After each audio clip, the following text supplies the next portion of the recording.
Okay, good afternoon, everybody, and welcome to this roundtable on illiberalism and migration in Russia, Eurasia, and Eastern Europe.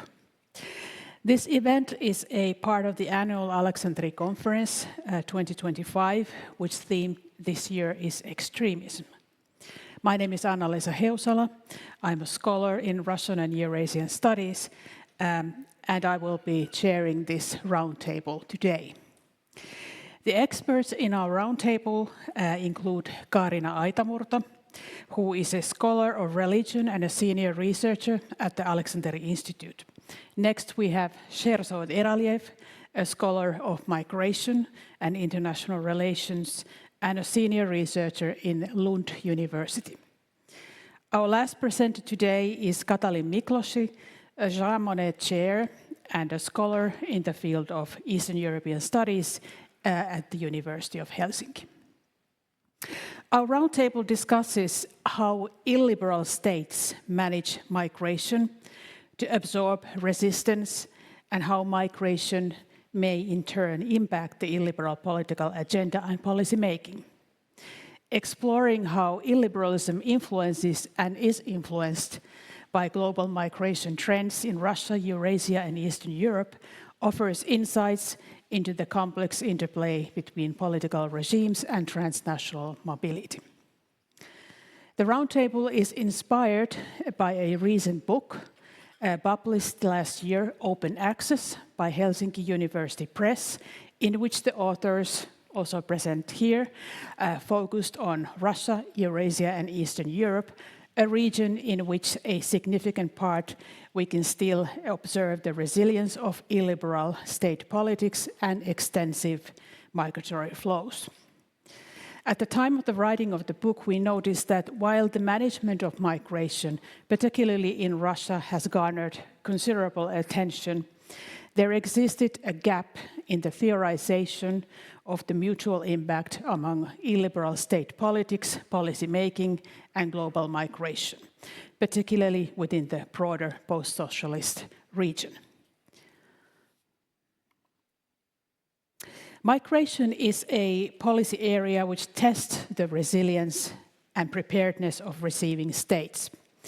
Globally, migration may generate strong reactions and ad hoc responses, galvanize populist movements, and bring to the surface questions related to illiberalism. The nexus between illiberalism and global migration may advance negative recycling of local and regional practices that slow down or hinder the democratization and institutionalization of good governance. At the same time, migration can also be an important economic tool for authoritarian regimes to stabilize the political and social landscape in their societies. Authoritarian leaders can implement pro-immigration policies more quickly than their democratic counterparts, even though they must also balance the conflicting interests of institutional and economic actors. Illiberalism is typically defined as a rejection of liberal democratic values, such as the rule of law, individual rights, and civil liberties, and an embrace of authoritarianism and nationalism. It may include opposition to democratic norms and procedures, or have characteristics of an ideological struggle to change policies. In this sense, illiberalism is not linked with any political regime type, but rather it is connected to administrative and legal practices and ways of thought, which can be found in non-democratic and democratic societies alike. Russia, Eurasia, and Eastern Europe have experienced significant economic and political crises in the past few decades, which have resulted in a complex set of factors that shape migration patterns. In addition to the dramatic change from one political and economic system to another in the 1990s, this region has experienced similar vulnerabilities linked to the consequences of globalization that other parts of the world have seen. Illiberalism has become a general term which it is hoped will capture various outcomes of problematic democratization and globalization. Since the Second World War, international organizations and international law have played an important role in states' policymaking, including migratory policy. However, this notion has been contested by a good number of states, emphasizing their sovereignty in matters pertaining to internal affairs. Two opposing views exist. One supports an universalistic understanding and scope of international law, while the other promotes a selective view on international treaties and institutions. Discussion about sovereignty is often coupled with questions of national security. The latter has been actively used by authoritarian regimes as a tool in policy changes, but its importance has been underlined also in old democracies in recent times.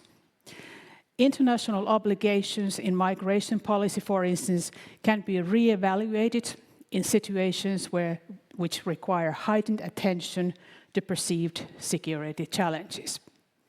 National security can emerge on the political agenda in times when decision-making is particularly challenging because of external shocks. The law, as such, is an important tool in the illiberal political agenda. In consolidated democracies, the independent legal oversight of governmental decisions creates boundaries for decision-making practices and guides the outcome. But in the post-socialist context, the effects pushed forward by legal changes are still compounded by challenges linked to society's ability to enforce laws and officials' accountability. In Russia, Eurasia, and Eastern Europe, and to some extent in Eastern Europe, these qualities are aggravated by long-standing practices such as networks and informality, as well as administrative legacies of the socialist past. Overall, an illiberal political agenda can tend to enhance the securitization of the policymaking and policy implementation process, which increases the powers of authorities and decreases the rights of the citizens. Not only may the laws themselves be illiberal by nature, but the implementation of these laws may regularly infringe upon basic rights and freedoms of selected individuals and groups. Today, Russia, Eurasia, and Eastern Europe remain an important hub for migration with significant impact for foreign and internal politics of countries in this region. Russia continues to be among the top countries in the world for both immigration and emigration. In Central Asia, the labor market extends beyond national borders and involves circular migration. According to International Organization of Migration, in 2022, there were over 3.7 million migrants in Kazakhstan, almost 20% of the population. Labor migration within Eastern Europe has followed the economic growth in the region and increased significantly after the EU enlargement in 2004 and 2007.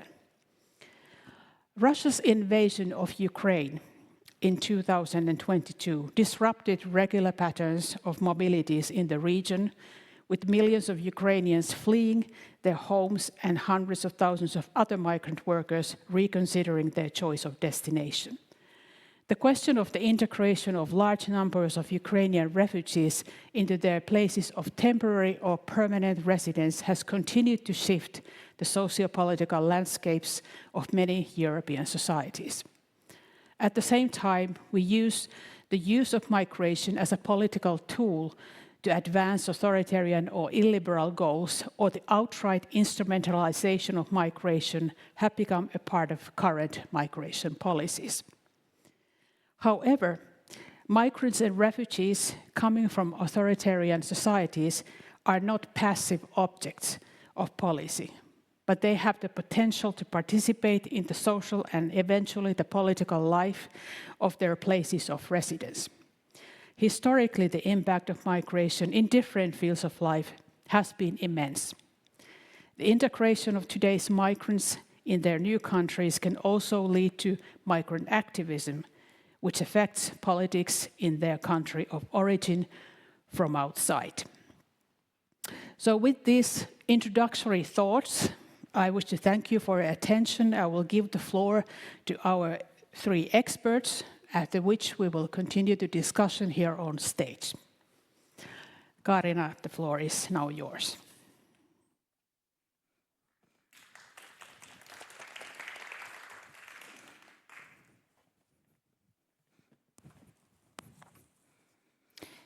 Okay, so today in my paper I will focus on the political activism and migration from authoritarian countries. And in this short introduction to this topic, I will first say a couple of words about it in general, and then move on to the case study of this presentation, the migration from Russia and the political activism of different migrant or diaspora communities. So, needless to say, there are myriad of questions related to the migrants, diaspora communities, and political participation, as well as different kind of theoretical and methodological approaches. And just, for example, in our book, there are two chapters that explicitly address this topic, addressing it from different areas and posing different kind of questions.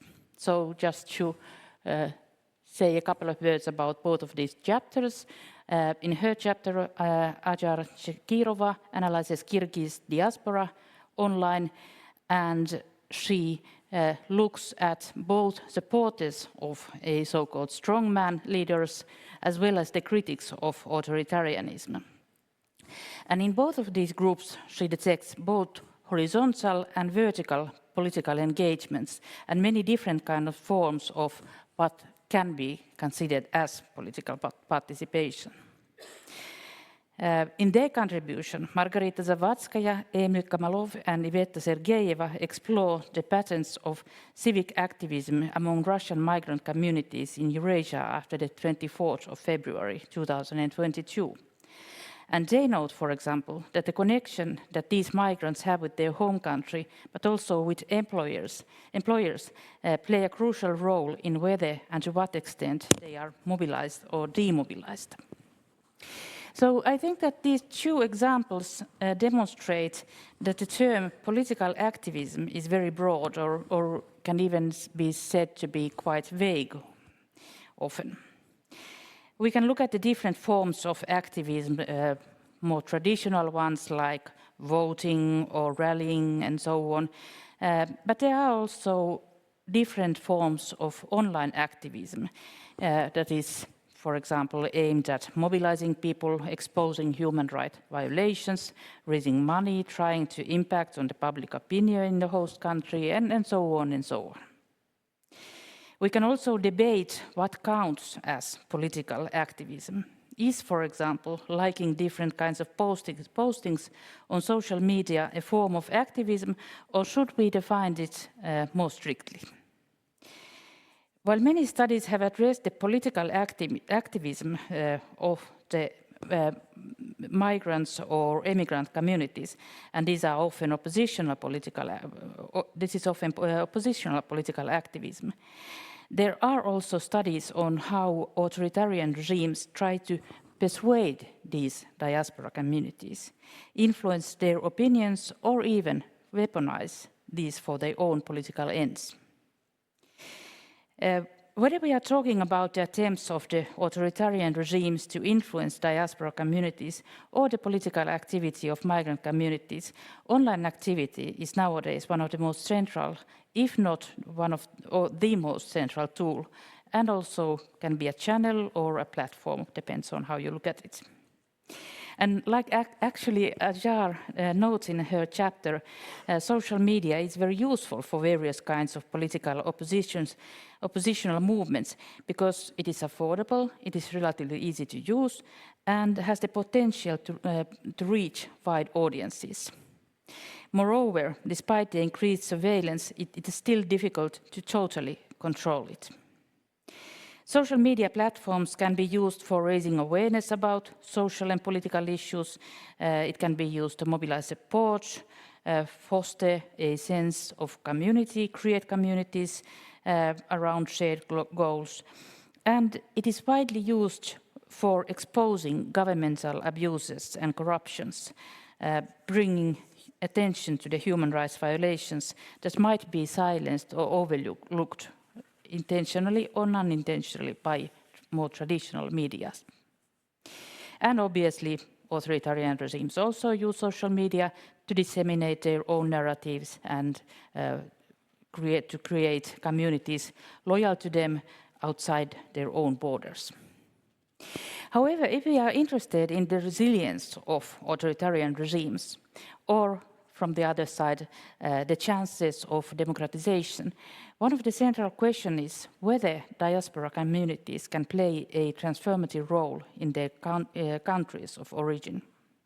This is also a question that has often been presented in relation to the migration from Russia after February 2022. Although there is no reliable numbers available, we know that after the full-scale invasion in 2022, hundreds of thousands of Russian citizens have left the country, even though, of course, substantial number of these have later returned, either voluntarily or because economic reasons, or, for example, for not being able to secure a residence permit or a visa. And there are obviously many different kind of reasons for immigration.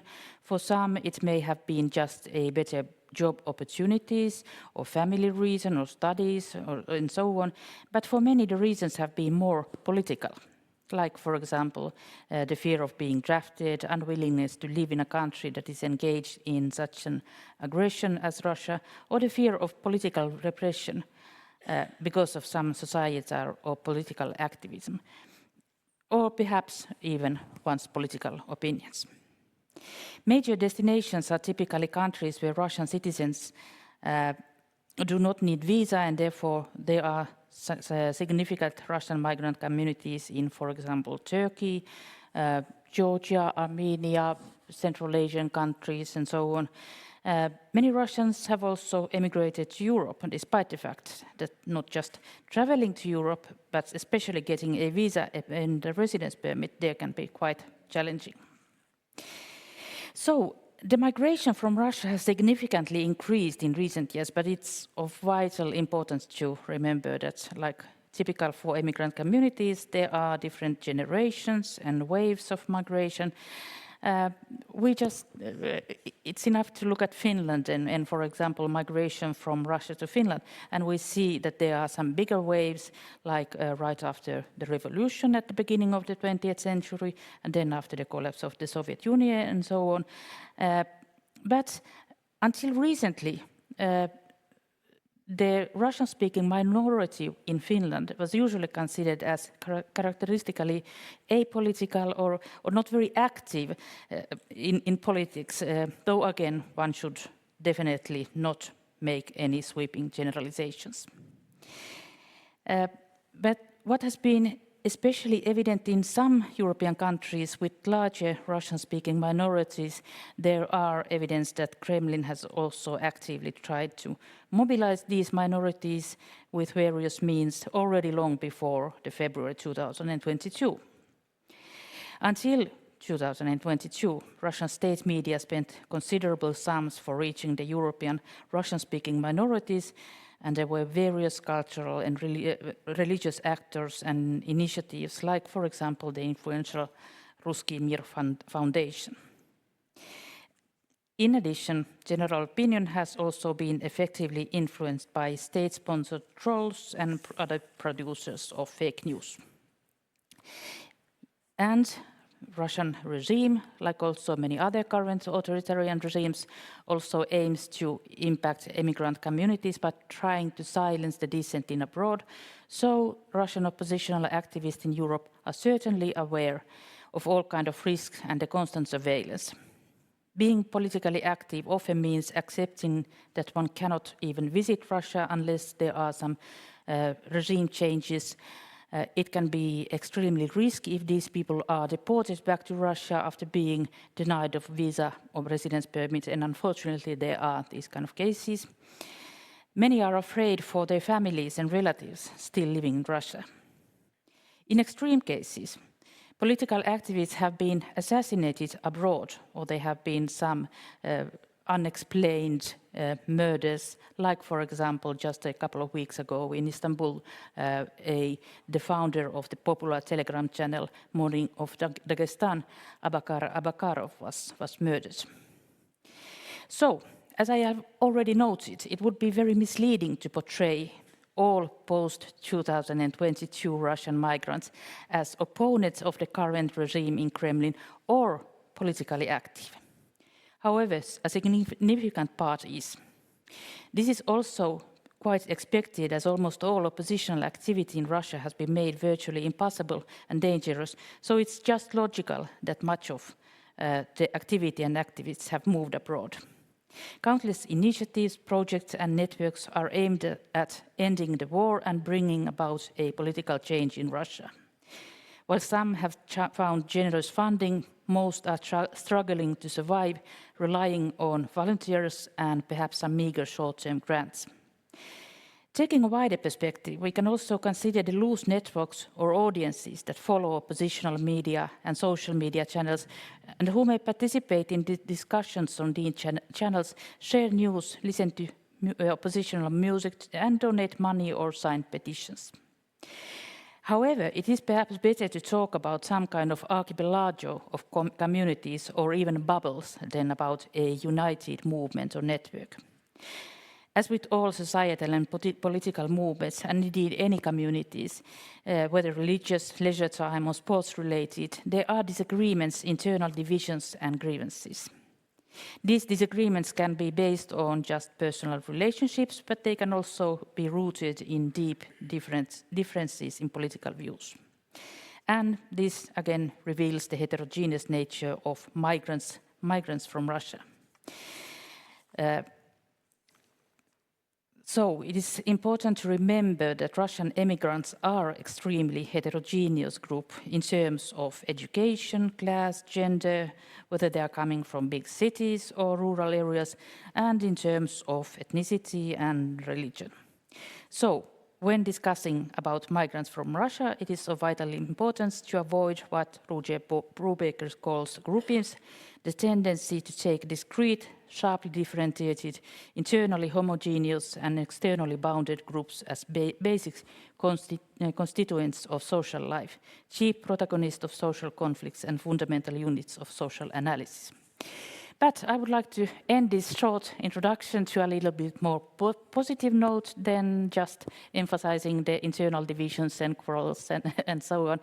So, since February 2022, there have also been, we have witnessed a new kind of networks and solidarities crossing these divisions. Perhaps a more prominent example here are different kinds of new organizations, movement, or just online communities that unite different indigenous people and minorities or people from some specific reason. And here is one example. I would argue that until recently, it was mostly the Russian, ethnic Russian liberal opposition in immigration that was most often noticed and interviewed in Western media as the representative of Russian opposition in abroad. However, as these new networks grow and become more visible, I think that also our picture of the Russian opposition abroad becomes more diversified. Thank you.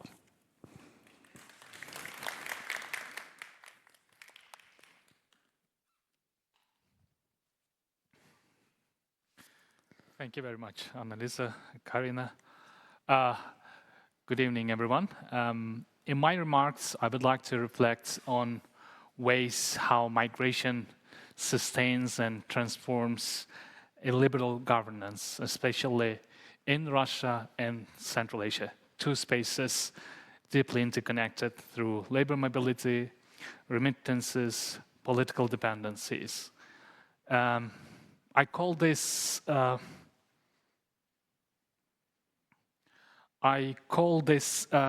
dynamic migration as authoritarian stabilizer, a process that simultaneously supports regime stability and also creates cracks in a liberal order. In our book, we discuss what Kaarina calls the illiberal paradox. While illiberal and authoritarian regimes curtail political rights and civic liberties, they can liberalize their migration rules more easily than democracies, precisely because they are insulated from public accountability. In Russia and Central Asia, this paradox is vividly visible. Governments that restrict freedom of speech, elections, and association nonetheless promote migration because it serves their political and economic goals.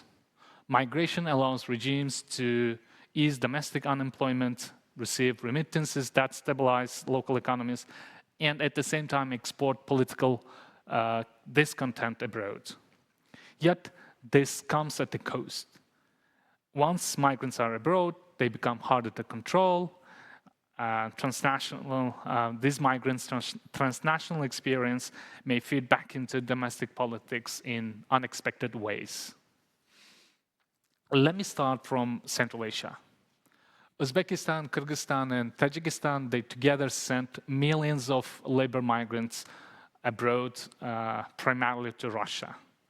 These outflows act as a safety valve for authoritarian or semi-authoritarian regimes in the region. Remittances sustain families and communities, but also the political status quo, keeping potential labor unrest and social protests in check. When Russia's full-scale invasion of Ukraine disrupted these flows, Central Asian leaders became visibly anxious. Not only because remittances declined temporarily, and it was temporarily, but because migration had long been the hidden pillar of regime stability. For example, in Tajikistan and Kyrgyzstan, up to 1/3 of households depend on income from abroad, on income through these remittances.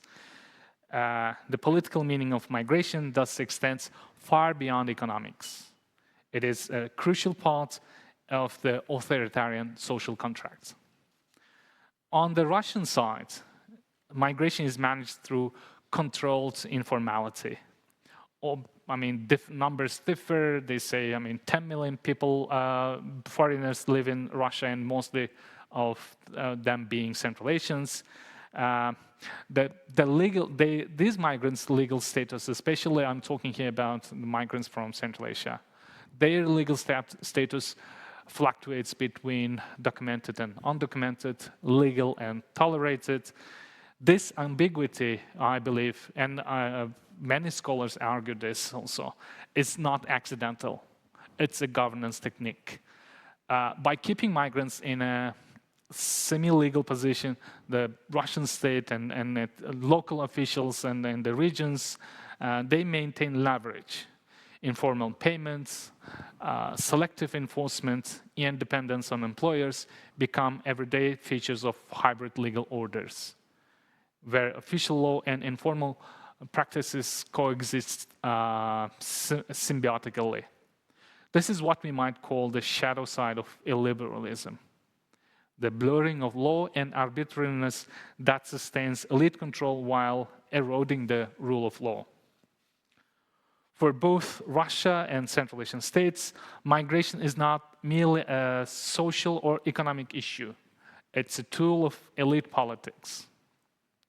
Russia uses migration policy as leverage over its neighbors, adjusting visa-free state rules, deportations, or work permit quotas to signal approval or punishment. For example, as we have witnessed during tensions with Tajikistan or Kyrgyzstan, there were mass inspections and police raids against Kyrgyz and Tajik migrants at their workplaces suddenly. And when these tensions were solved, we could also witness large-scale amnesties or the easing of these inspections. At the same time, Central Asian governments also instrumentalized their migrants abroad to enforce their legitimacy at home. Just to give you a case of an example of Uzbekistan, where I come from, since 2017, it was much harder before that, since the change of leadership in end of 2016, and then since, well, we could call it since 2017, it has established several, the so-called migration agencies, compatriot networks, or again, so-called migration consuls. Consuls, specialists from migration agencies who would work alongside consuls at Uzbek diplomatic missions abroad, all framed as protection of citizens and finding jobs for those people who are looking for jobs and in order to fight poverty reduction in home country, but equally serving to extend this surveillance and symbolic control over the population abroad. Thus, migration governance becomes part of a broader architecture of authoritarian resilience, combining repression, co-optation, and legitimation. Russia's war in Ukraine has shaken this long-standing system. Migrant workers face conscription risks. We see a lot of times when they end up first in prisons and then in the battlefields. We are witnessing xenophobic violence and also economic uncertainty for the last more than 3 years. As a result, many have started diversifying their destinations. Whoever can, they are trying to go to different places, be it Poland, Latvia, Finland, Sweden in Europe, or South Korea, Turkey, or the United States, wherever they can. This diversification carries potentially transformative implications. Migrants who once circulated only within post-Soviet authoritarian settings are now exposed to different new institutional environments.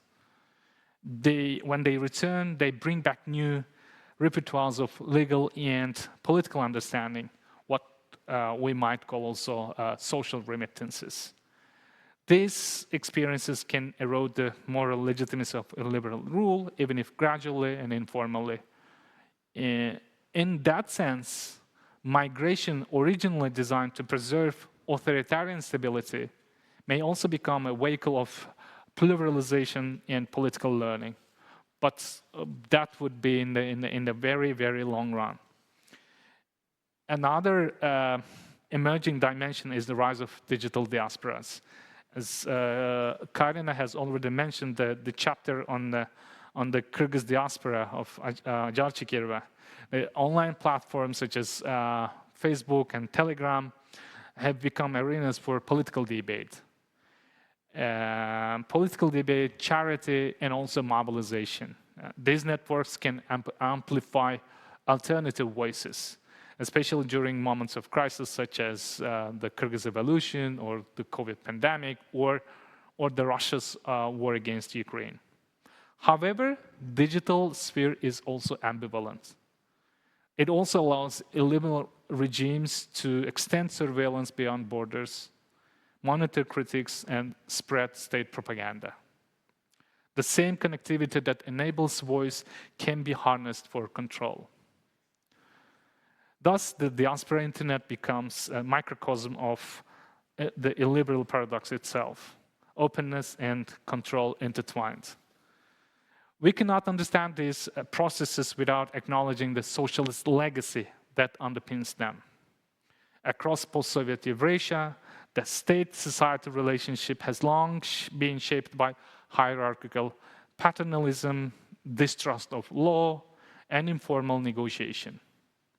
These legacies make citizens more tolerant of arbitrariness And migrants more likely to navigate bureaucracy through brokers rather than through rights claims. This cultural sediment of socialism blends easily with contemporary global illiberal governance. The state presents itself as a moral guardian, citizens rely on personal ties instead of institutions, and law remains a flexible instrument rather than a constraint on power. Migration both reproduces and gradually unsettles these inherited patterns. So to conclude, the nexus between illiberalism and migration in Russia and Central Asia is not one-directional. Migration stabilizes illiberal regimes economically, socially, and politically, but it also subverts them by exposing people to alternative legal and moral orders, by generating transnational solidarities, and by revealing the fragility of state control. In this sense, migration is both a mirror of illiberal governance and a motor of potential change. It's a field where where contradictions of the illiberal paradox, this control and dependence, repression and mobility, are lived and negotiated every day by millions of ordinary migrants, one of them being myself. Thank you.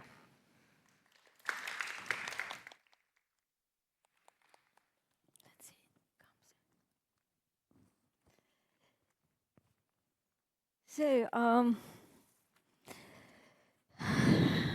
good evening, everyone. My case is about two paradigm changes in the EU migration policy. The previous presentations were dealing with Russia or Central Asia, but I'm studying and I'm a researcher of the eastern flank of the EU. And what became interesting in the last 10 years, actually, is that there came illiberalism, the idea of liberalism, illiberalism, and anti-migration attitude became first time interlinked in 2015. So when Sherzod said that the shadow side of illiberalism, I was wondering what is the bright side of it. But nevertheless, I will tell you the story of how these two paradigm changes had a profound impact on how we understand migration today in the EU. So, how the so-called Visegrad countries had an effect right after 2015. Now, first, I argue that illiberalism was enriched and deepened by the anti-migration element. And over the years, illiberal regimes started to exploit systematically what this topic could offer. In 2015, 2014, the first declared illiberal regime within the EU was the Hungarian government that had actually built up already from 2011, little by little, the so-called illiberal governance or illiberal system. And in 2015, they just learned that they got an additional card to play and to strengthen illiberalism by a new element. So I argue also that because migration could be interlinked, the very core element of illiberalism, that is nationalism, it started to grow on these systems. So, and not only they started to grow, but also they helped to to emerge new illiberal systems. So in 2015, when they came the so-called migration crisis, as also the EU framed as migration crisis, or I don't know, migration flood, or migration, I don't know, warfare. Migration crisis hit hard, particularly some countries in the eastern flank, and these started to create a new strategy. So, first of all, the new conservative government or new national or liberal government started to emerge in Poland. The peace government or law and justice government, and they allied with Hungary, and they created a very strong group effort through the Visegrad 4 countries. Visegrad 4 alliance has been always ups and downs, and this Visegrad alliance, when they found a minimum common understanding, they became a very impactful alliance to drive common goals. So first, the strategy started to emerge as using the EU liturgy in late 2015. So they started to use the same vocabulary that the EU demanded. Solidarity. This is the quota discussion. And they created new understanding how solidarity can be played against the EU quota policy. So it became voluntary. They started to play with voluntary solidarity and then flexible solidarity, which means that you can be solidar with the EU policy if you can afford it. Or by administrative help, but God knew they don't want sharing the migrants around Europe. So all of a sudden, they started to also go back to the EU legislation, to the Dublin and the Schengen agreements, and they turned against the EU, and it seemed that nothing really happened. And then in November 2015, Christmas came early for them, and because of the Islamist terrorist attack, they got a new card into this formulating anti-migration agenda.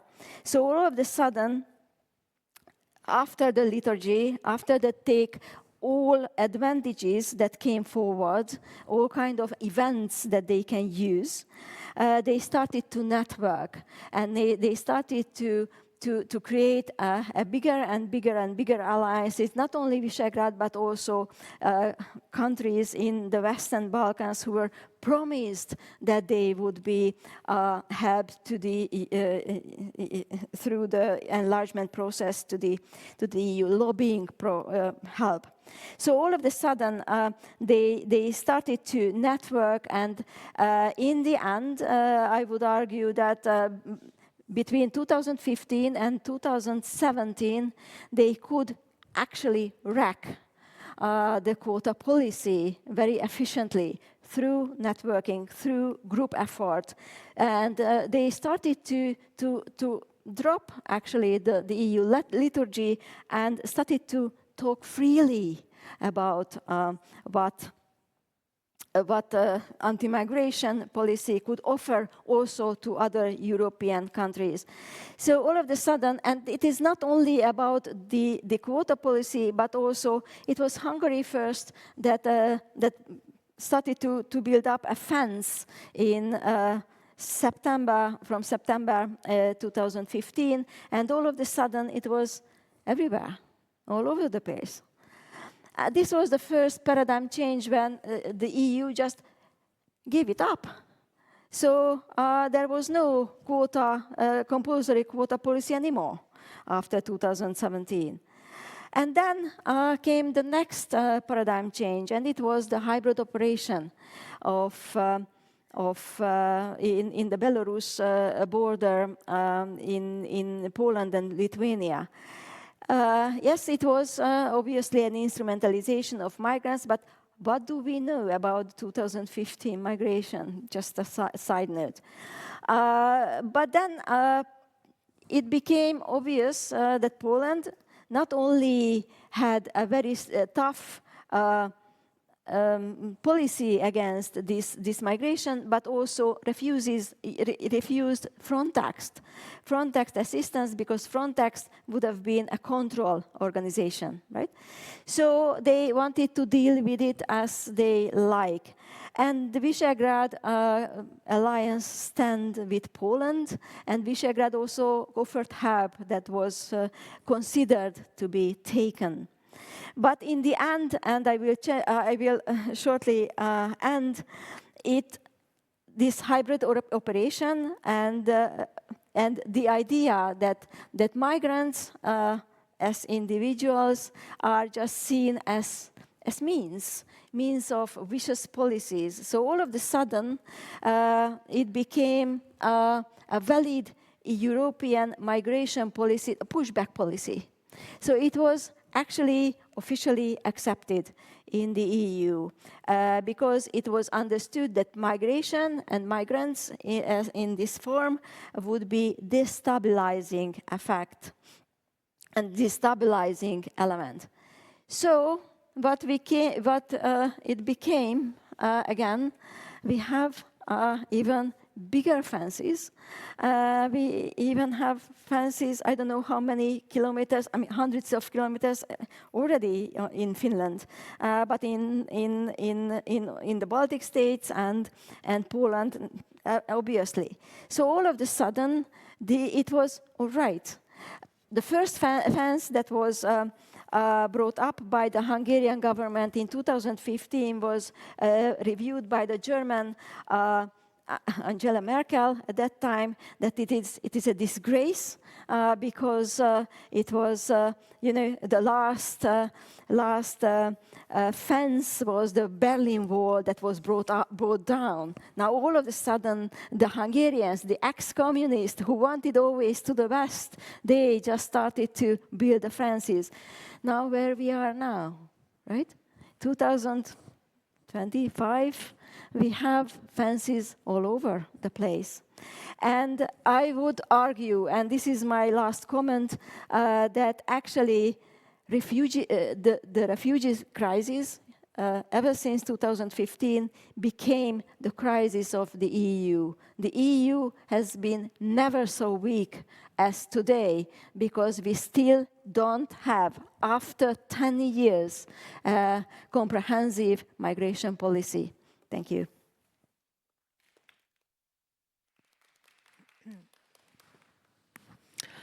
Well, thank you, presenters. I mean, a lot of food for thought. I will start this discussion here on stage by asking you a long question, a long leading question.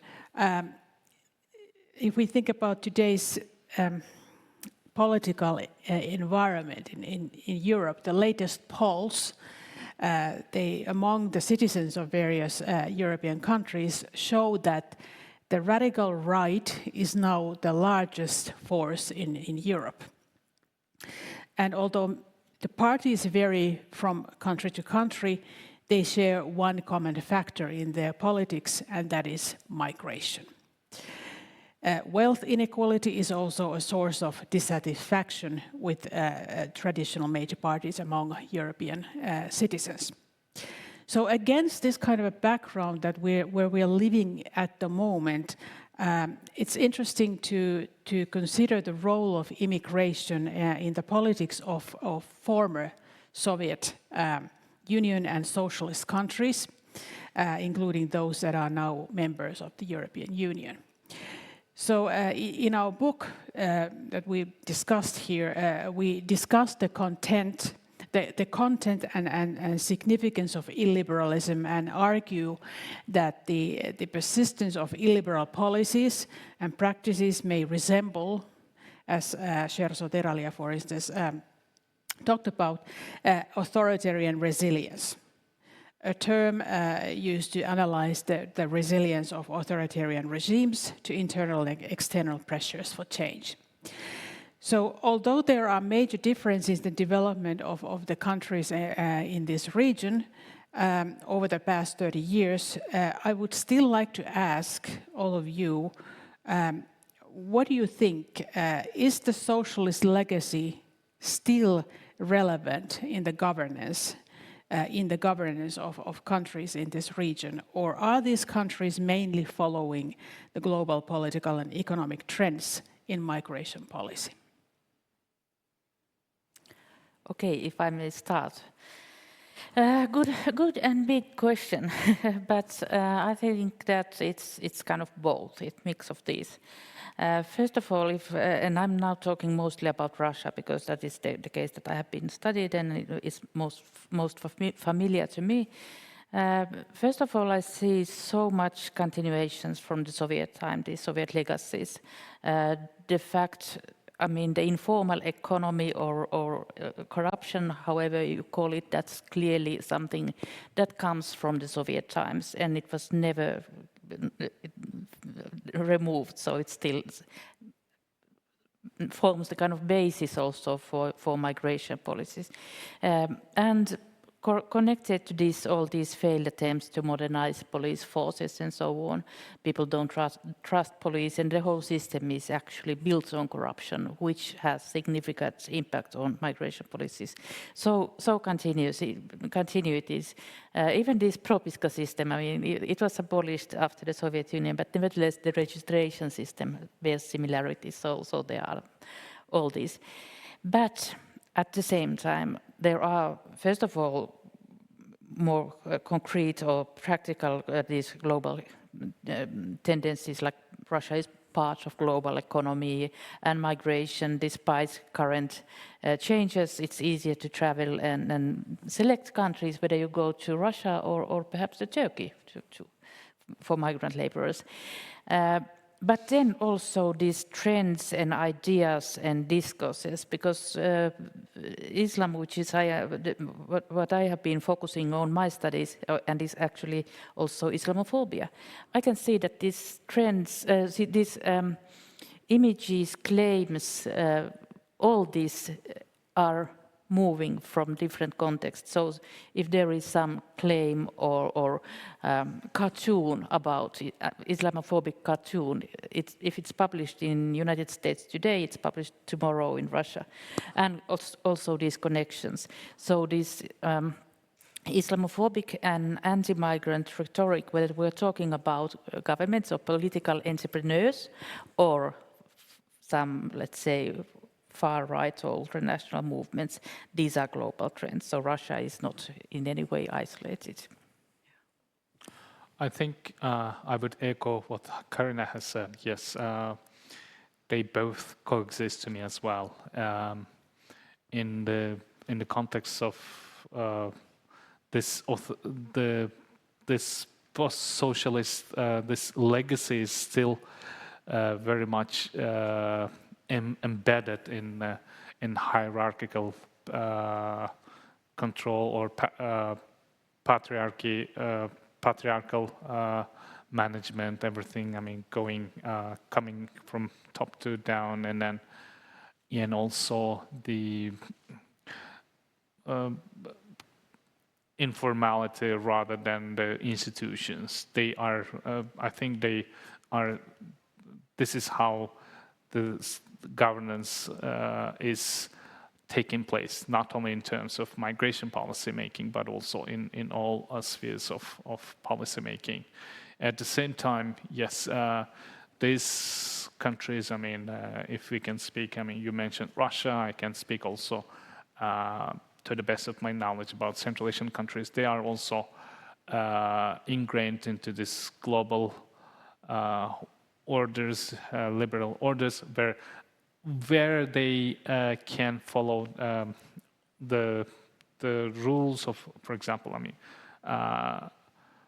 free labor market policies or flexible these remittance-based economies, but nevertheless they are part of the also this global order. They feel the pressure and they also react in a similar manner. And I think Kaarina, you mentioned about how with particular examples.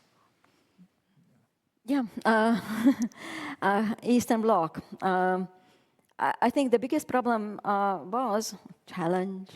biggest challenge that is the heritage of communist times is that there was no refugees because those who were running from one communist country to another, they were pushed back.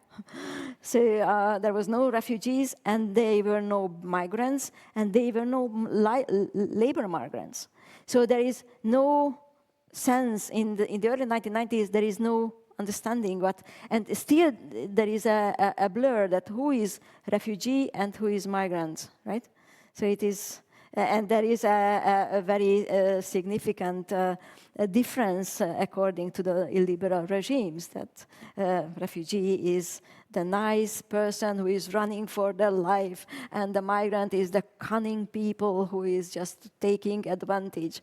So, so I think this too is the biggest problem, that there were no labor migration, but there were only collaborative efforts between the communist countries. So let's say the Russians came to Poland or to Slovakia doing something, and vice versa. So that was the labor migration part. Otherwise, all those who tried to escape, they were shot on the border. So that's why I think the Berlin Wall symbolizes that there is no migration or no refugee situation. And one last note about migration, the different layers of historical heritage.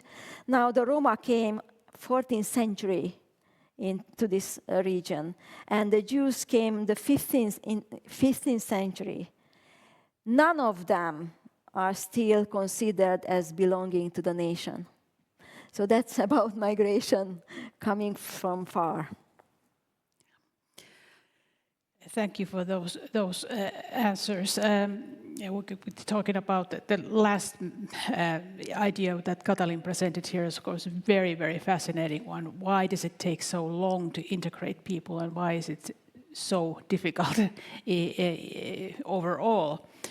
But my next question to you, all of you, is that in non-democratic regimes, as we have been talking about here, they can both restrict the human rights of their populations, and then at the same time they can ignore the population's anti-migrant sentiment. So they can be very flexible, agile in their politics.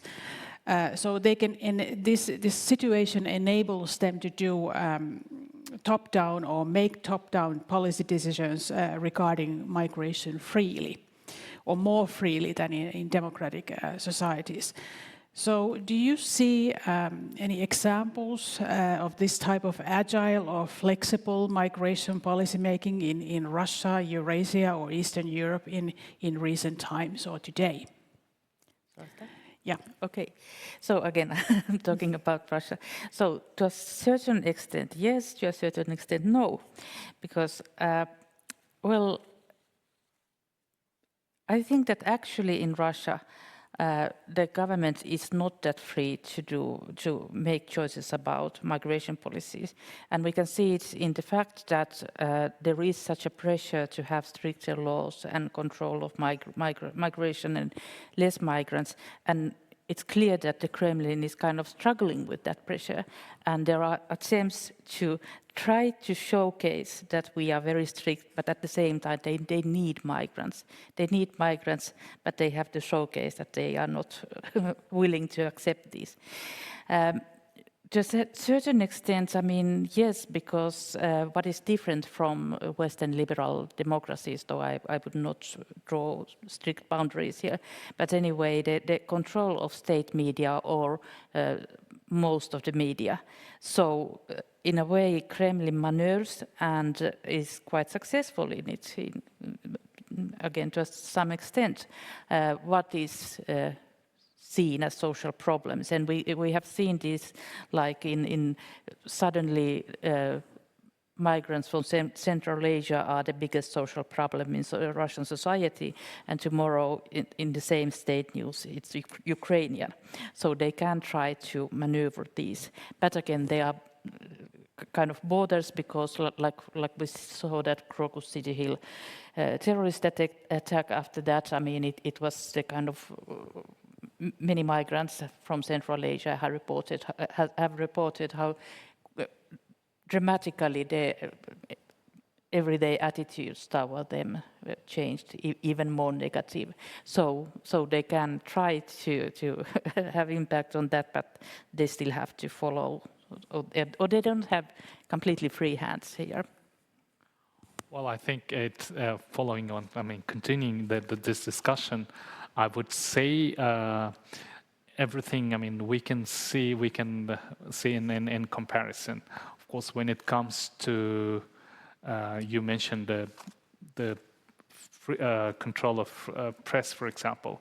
I mean, Russian authorities have there in hands. I mean, they can change the narrative, public discussions overnight. I mean, I mean, maybe the main topic has been, I mean, in the recent years, I mean, it's war against Ukraine and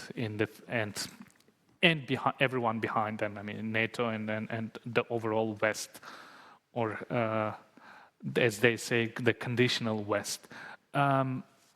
I mean, this, I believe this gives them kind of flexibility that we are talking about. And that's more or less the same thing we can say about Central Asian countries. Of course, overnight, Uzbekistan or Kazakhstan, they can sign in a week, in several weeks' time, migration pacts with, I mean, as we have seen with, for example, with Germany or Korea. And I think as we speak now, Uzbekistan's president is in Brussels here to sign this enhanced cooperation agreement with the EU. This gives, I mean, these things are in the home countries and in societies. There is not much public debate about this. I mean, and if we speak about these migration issues and whether we need, I mean, I mean the societies there, be it Kazakh society or Uzbek society or Kyrgyzstan, if they don't always have control over the narrative of what's going on or what should be done, what would be the best for their countries. So in this sense, I would say, comparing to the Western countries, where still this a lot of public discussions, at least, although we are seeing the overall dynamic, overall trend towards authoritarianism. But I would say Central Asian countries, and including Russian authorities, they have much more flexibility. And I'm sorry if I'm taking, I mean, I briefly mentioned this in my remarks about this illiberal paradox. Yeah? I mean, illiberal countries have more freedom in making rules or in migration policy making. Yeah, I'll stop here. Okay, it's interesting actually, because I think illiberal regimes are very pragmatic, and they can change policy day to day. I mean, and this is their resilience capacity, that they can make quick changes, quick turns. So absolutely. So migration, I mean, uncontrolled migration is bad, but controlled migration is good because it is up to them, right? So I have one very particular example, and this is Hungary. The Hungarian government spent billions of euros since 2015 against anti-migration campaign. Now in the last 2-3 years, they shipped tens of thousands of migrants, migrant workers, mostly for international companies' needs in Hungary, from Indonesia, Pakistan, Kazakhstan, Vietnam. So yes, it can be very flexible if it depends on the labor market and their need to. They are dependent on the labor market and dependent on international companies. So they obey if they have to, and then they, of course, change the rhetoric. And these are good migrants, and they won't disturb you good people of Hungary. So they were just somehow put into certain areas that they don't mix. So this is yes, they are very flexible in many ways. I have one question to each of you personally, and the first one is to Kaarina. It's about the conditions of the shadow economy. If we think about the Russian situation, we can say that this affordable labor under the conditions of the shadow economy, together with a low level of unionization, has created a kind of a neoliberal area between Russia and Central Asia that has supported to a large extent Russia's model of economic growth. And at the same time kind of kept the mobilization, political mobilization inside of Russia also at a low level. Most of the labor migrants come from predominantly Muslim countries and from similar kinds of environments of authoritarianism. So how has this circular migration between Central Asia and Russia affected the life of Muslim communities in Russia? Yeah, that's really interesting question. And these migrants that have come from Central Asia, they are usually settling in such big cities as Moscow and St. Petersburg. And in these cities or these areas, the Muslim community has traditionally been mostly composed of Tatars. And Tatars have a long history there. They have built the mosques there. They are leading the organizations.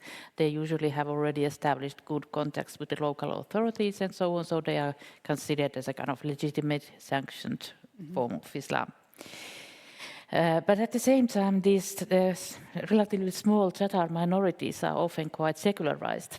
So the situation completely changed when suddenly in these mosques where the imam was Tatar, the majority of the people who came there began to be from Central Asia. And so there was less Tatars and much more people from Central Asia. And actually it turned out that there wasn't enough mosques. And that actually was again portrayed as a kind of social problem when people were forced to pray on the streets. But at the same time, the authorities were reluctant to give permission to build any mosques. So, well, in public, in political rhetoric, and certainly in media, these new Muslims were often portrayed as a security risk, that they were somehow different from this old familiar Tatar Muslim community, that they were perhaps more prone to radicalism and terrorism and so on, and there were these clear hierarchies.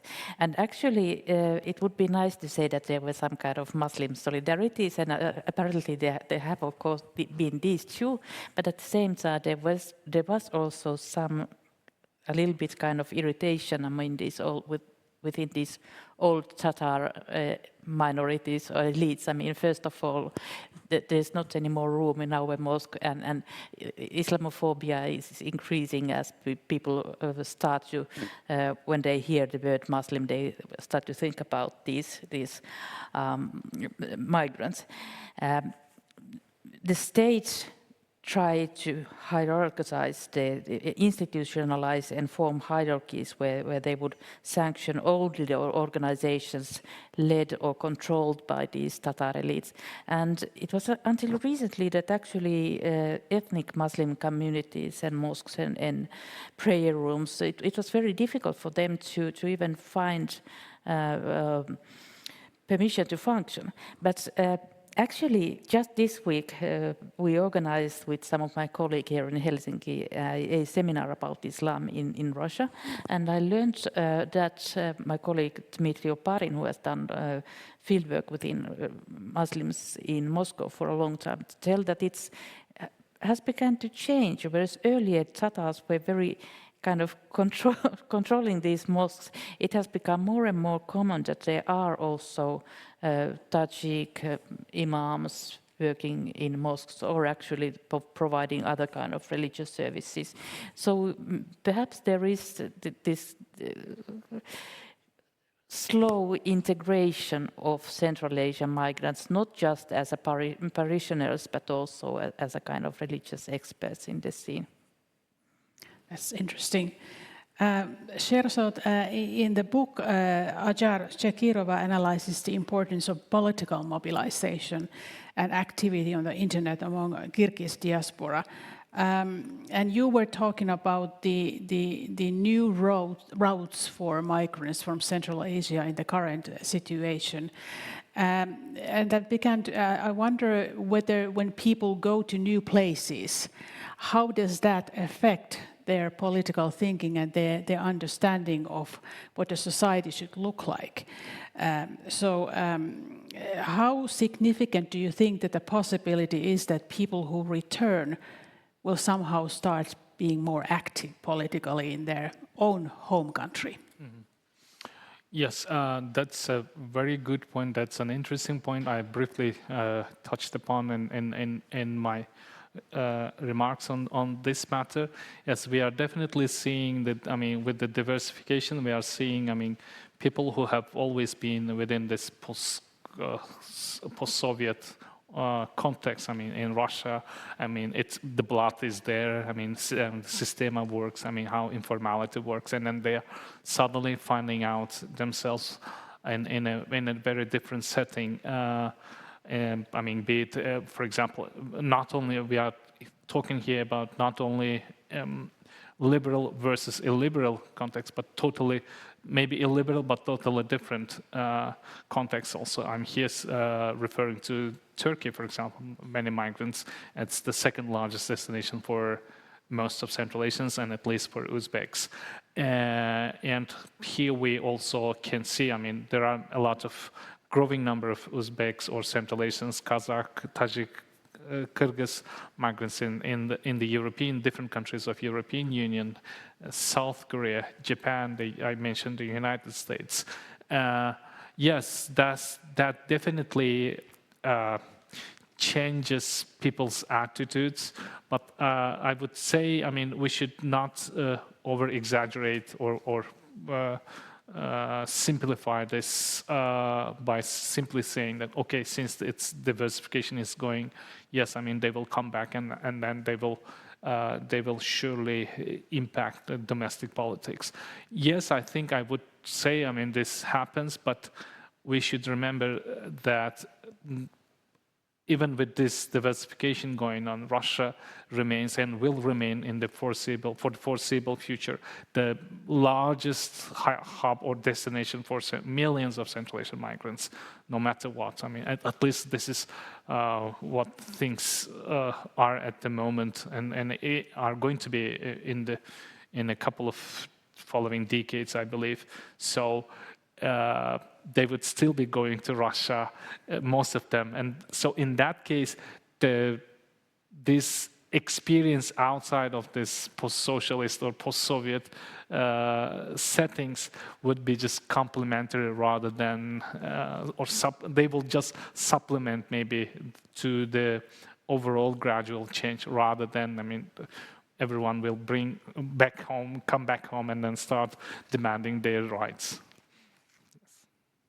Katalin, In the book, our colleagues Joni Virkkunen, Kristiina Silvan and Minna Piipponen, they talk about the instrumentalization of migration, and they talk about a concrete case that involved Poland and also Belarus, and how this instrumentalization of migration was clearly a way to advance political goals and to affect EU's migration policy. So how do you see the future of this kind of an instrumentalization of migration in the future of the European Union, or in the European context? Yeah, now look at us. This is Fortress Europe, right? So first of all, I think instrumentalization will continue because it is a winning card for Russia, because it weakened us profoundly. There is no consensus, there are continuous conflicts, disagreement, a stalemate situation, what to do with this kind of policy. So we are on our knees. And it is, obviously the pushback policy spread like wildfires, around the eastern border. That's one. Second, Russia knows very well that by instrumentalization or pushing migrants to Europe one way or the other, somehow, somewhere, it will strengthen far right. And the far-right narrative. And the far-right is very, very keen on this Russian support, because through this anti-migration, it will help them accelerate the anti-migration narrative, and it will give them more and more support, popular support. So what we can see is, in the last 10 years, that this anti-migration narrative is strengthening by the minute. And with this, also the far right or extreme right or right wing is strengthening as well. So yes, I think Russia and Belarus, depending on the war and depending how long it will take and so on, but I think they will continue, obviously, because they just can win with it. And a lot of EU domestic players can win as well. So this is a kind of win-win game. All right. Well, thank you for these answers. And I think it's time to let our audience to ask questions from our experts. So please raise your hand and the microphone will be given to you for comments or questions. And please state your name. Thank you very much for this very interesting session. My name is Daniel Kashnitsky. I come from Paris Cité University in France. And I have a question to Sherzod. You mentioned this agency of external labor migration with their offices located abroad, right? If you could just tell me a little bit, what's the strategy behind them? Uzbekistan is, unlike Tajikistan or Kyrgyzstan, is not that much dependent on remittances, right? In terms of share in the economy. And you mentioned this symbolic control. What do you mean behind them? And what's the real role of this agency? And my final part, whether they have also offices outside Russia in other destination countries? And regarding Russia, whether they can assist those migrants who are who were attempted to be conscripted to the Russian army, whether they can intervene and help them out to avoid being in the army. Thank you very much. Okay, do I answer right now or we don't? Yes. All right, okay, thank you very much, Daniel. This is, I should have, it's good that you asked this question. Well, the Agency of External Labor Migration has existed, I think, even if well, at least 15 or 20 years. It has been there, I would even say, since the 1990s. And as to briefly mention this, I mean, I talked about this regime change or the change of leadership in end of 2016. And the previous regime was the previous regime's stance against migration, towards migration, was 100 degrees different from what this current government is trying to do. For the previous regime, it was mostly migration was securitized. I mean, okay, I mean, all right, it was mostly about human trafficking, okay, and facilitating maybe some migration to South Korea, maybe trying to get some labor agreements with other countries other than Russia. And then I think they used to have one office, one personnel at the Uzbek embassy in Moscow who would just, I mean, help there. Now, since 2017, they have several times, I think the last time it was last September, they upgraded the agency's status from this. I mean, it was under the cabinet of ministers. Now I think it was under the labor ministry before. Now it's under the cabinet of ministers. They are what the government of the current government of Uzbekistan is trying to do is to first of all to diversify labor migration, to limit as much as it is possible the migration on Russia, and provide as many channels to other countries, Japan, South Korea, the Gulf states, and several European countries. The pact with Germany, migration agreement with Germany being one of them. I know there are works, I mean, they are trying to work on different agreements. And I'm not here talking about only this company level agreements between, on the one hand, this employer, large employer in, let's say, in conditional Bulgaria, Czechia, or Czech Republic, or other places, but also at a governmental level, they are trying to do the same, for example, with Sweden. Now, what comes to this migration, so-called migration councils, I think now with Russia being the largest destination for Uzbek migrants, I think they have at least in 7 destinations, 7 large cities where Uzbek migrants are predominantly. I mean, there are in big numbers. Other than that, other than Russia, we have this in Uzbek consulates abroad. I mean, and starting from Tokyo, Seoul, several Gulf capitals, and in several European countries, and including one in Istanbul. Their task is to, first of all, on the one hand, to try to find new employers so that they could facilitate migration, as they say, regular migration or government assisted migration. On the other hand, to help them, I mean, people, I mean, whose rights are being abused, to try or whose salaries are not paid, to try to help to recover these salaries, or in the case of death, transfer bodies.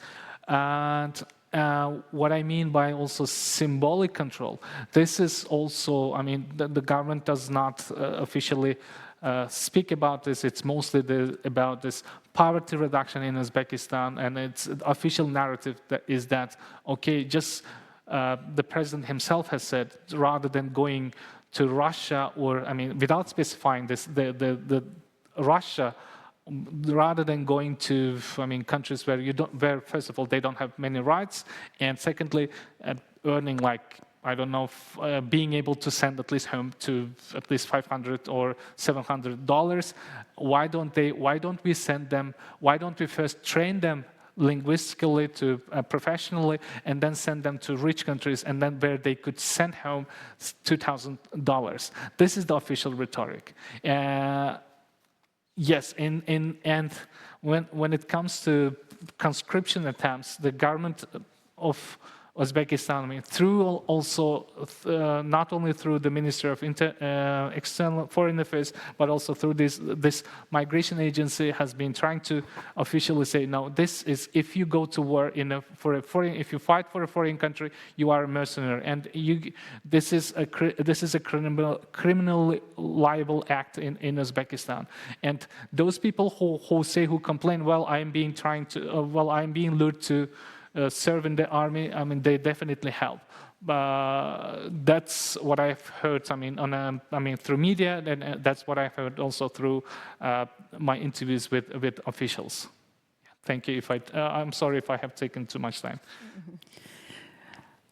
Yes, please.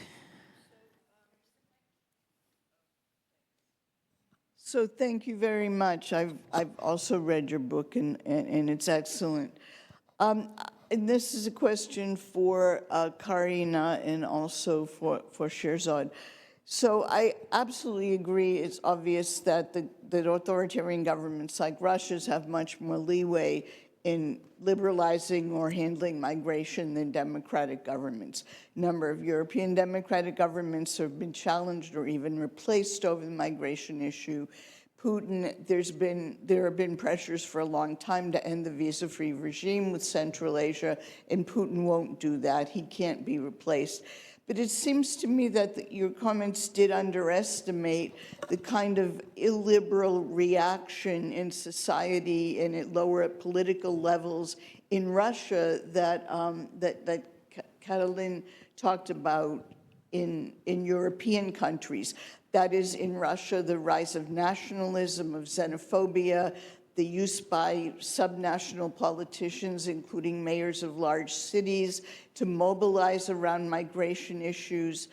I think that has placed some constraints even on Putin, but it's also important if we talk about whether illiberalism runs both ways. The illiberal mobilization that has been generated by the migration, I think, is quite important.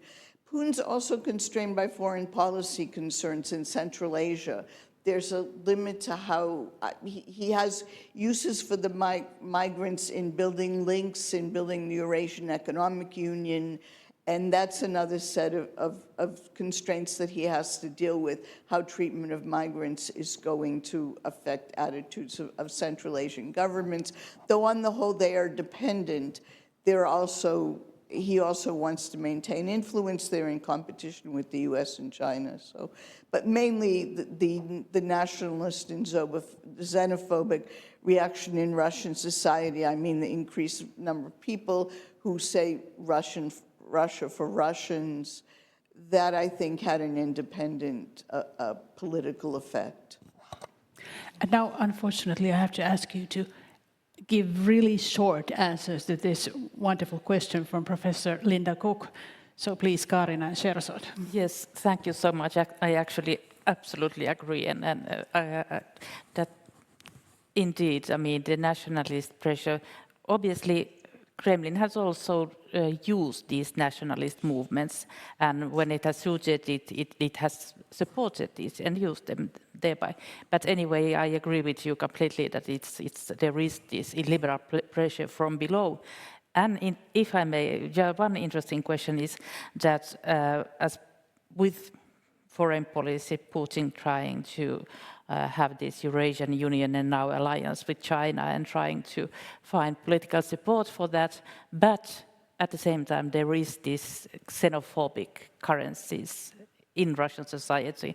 How will the society accept this new turn toward China? But that's another question. Mm-hmm. Yeah, I completely agree with you. Yes, I mean, I don't want to take much of time. If there are any questions, we would like to take those questions. Otherwise, I would echo what Kaarina has just said.